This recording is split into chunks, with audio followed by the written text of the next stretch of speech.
Who would you suggest program the supercomputers?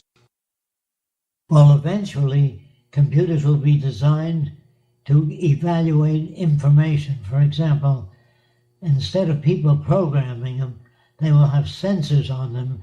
And for example, a satellite can photograph plant diseases from outer space and make recommendations. But they can't make recommendations until they do a survey of how much arable land area and how many plants are dying or what the conditions are. Once they know what conditions are that are threatening the environment, they can recommend known systems for approaching those problems.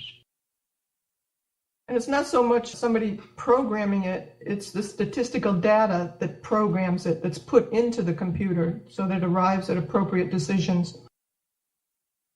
Here's the question. Couldn't this decision create hierarchies within the system and displace the notion of ubiquitous equality? No, the reason for that is when you hire a group of engineers to design a bridge, they design the bridge. They don't tell you what to do or how to operate your railways.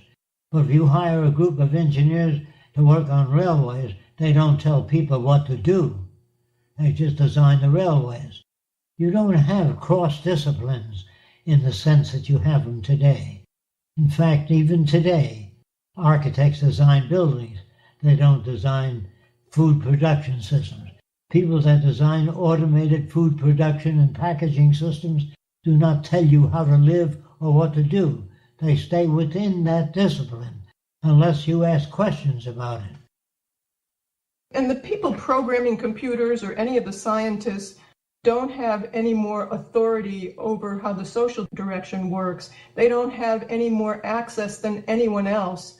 Once you create abundance as quickly as possible and you make it accessible to everyone, that takes the corruption of any type of scientific elitism out of the scenario. And also, we have an agenda, we have a direction, we know what direction we want to work towards, and the people working with us will be fulfilling that direction. Anything else, it won't be the Venus Project.